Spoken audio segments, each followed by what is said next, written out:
Hi guys, so today we are doing binomial theorem, alright, and binomial means it has two terms. Like you have heard polynomial which has more than two terms, okay?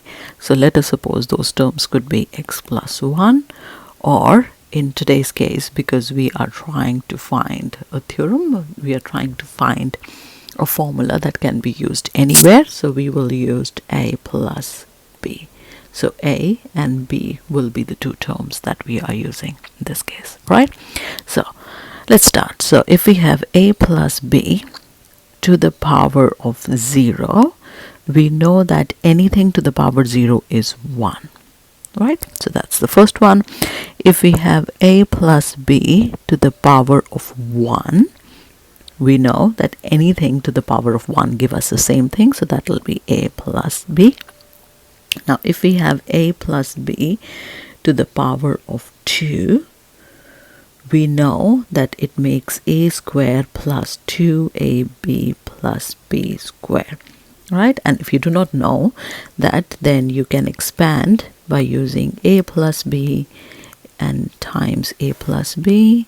A times a is a square, a times b is plus ab, and then you do b times a, which is ab again, and then b times b will be plus b square, right? And when you collect the like terms, you will have a square plus, you have two ab's here, so 2ab plus b square, right? And similarly, if we do a plus b whole cube, you will have a plus b times a square plus 2ab plus b square, right? And when you expand brackets, you will get a times a square, which is a cube. A times the next one is going to be 2a squared b, plus a times last one is going to be ab squared. Then b times a square is b a square, or we can write it as a square b, plus you have 2ab squared plus b cubed. Right, now collecting like terms, we will have a cube plus, so we have 2a squared b here, and we have another a squared b here, so that makes 3a squared b, plus we have ab squared here, and we have 2ab squared here, so that is 3ab squared plus b squared. All right, so that is the formula for a plus b whole cube, and similarly, we can find it for any of those. All right, so if you look at the coefficients here, the first one, we have 1. In the second one, if we add the coefficients, so it's a plus b. So if we add the coefficients, that's going to be 2 because it's 1 and 1 here. If we add the next coefficients, it is going to be 1, and then plus 2 and plus 1 is 4. Then the next coefficient is 1, and then, 1, and then 3, 3, and 1, which gives us 8, right? So the coefficients here are forming a pattern which can be 2 to the power 0, 2 to the power 1, 2 to the power 2, 2 to the power 3. So next one, we know that if it is a plus b to the power of 4, the sum of the coefficients is going to be 16, which is 2 to the power of 4, right? Just a good thing to know. Yeah. So now that we have expanded a few of these binomial powers, let's look at them closely and see what is happening with the variables and the coefficients. So there's a pattern happening with the coefficients. Let's see. So if we write down just the coefficients of the first one is 1. So let's write 1. The coefficient of the a plus b power 1 is 1 and 1 too. So let's write 1 and 1 just underneath. The next one is 1, 2, and 1. So it is 1, 2, and 1. The next one is 1, 3, 3, and 1. So let's write down 1, 3, 3, and 1. So when we look at this, it forms a triangle, and if you know, it is called a Pascal triangle. Right? So with the Pascal triangle, we now know what the next one will be. So the next one is going to be 1 here. 1 plus 3 is 4.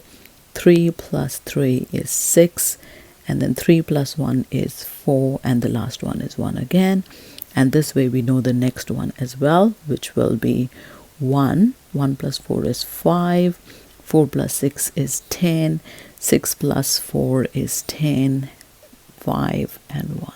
And like this you can make whichever, or like to whichever power you want to go. So the first one we can call it as row 0 because that was the binomial to the power of 0. And the next one could be row 1, then row 2, row 3, row 4 and row 5. Yeah, just it's an easier way to learn that it is a plus b to the power of 0, a plus b to the power of 1, a plus b to the power of 2, and so on. Right, so this is what's happening with the coefficients.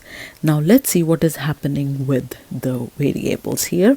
So here we can see it is a plus b to the power 1, so both the variables have the power 1.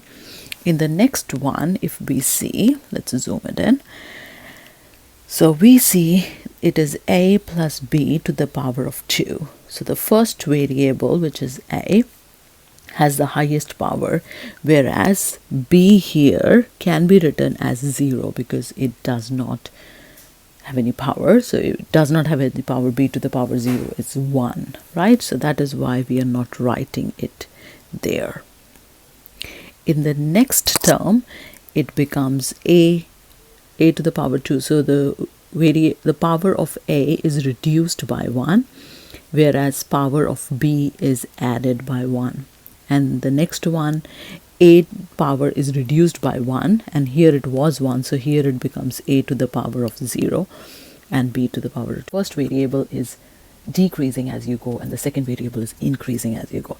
So let's look at the next one that we have, which is a plus b to power of 3. Right, so here we can see, according to that, a should be highest power for the first time, which is a to the power 3, and the next variable should be the lowest. Next one, your a power decreases by 1, whereas the b power is increasing by 1. The next one, again, a is decreasing, so it's 2 minus 1, 1. B is increasing, so it becomes b square, and the last one will become b cube here. Sorry, that's a mistake. It becomes b cube here. So we can now find a plus b to the power of 4 easily here. So let's do that. Let's remove this line. All right, so the coefficients that we have for row 4 is 1, 4, 6, 4, 1. So let's write that down. So it is 1, 4, 6, 4 and 1. Okay, because it is plus in between, it's going to be all plus. We'll be doing minus in our next video. All right, so now we have 1. So first variable is fine. Now the first variable is a. We have done the coefficients. Now the first variable is a, and it should be the highest power. So it's going to be a to the power of 4, and it's going to be b to the power of 0. But we don't have to write that because that will become 1, right? Plus, it's 4. Now the power of a will be reduced by 1, so that is become 3. And we have b to the power of 0. Let's write with a different ink. B to the power of its 0, it will increase by 1. So it's going to become b to the power 1, or we can just write b. Right, so next one is plus 6. Now power of a will reduce by 1 square and b will increase, so it will become square. Plus next one is 4. A is reduced by 1 and b increases by 1, whereas the last one is now 1b to the power of 4. Okay, because a will become 0. Again, you do not have to write 1 because 1 times anything gives the same thing, and in algebra we don't write 1 times things, we just write the variables. Great, so that is what we have found. Now we can find any that we want. So you can find e to the power of 5, 6, 10, whichever you want, use it. So now you have learned how to use a Pascal triangle to find the powers of binomials, right? Now to find a generalized one, a plus b to the power of n, you will have to learn factorials first. All right, so I'll make a different video explaining a plus b to the power of n. Great, have a good day.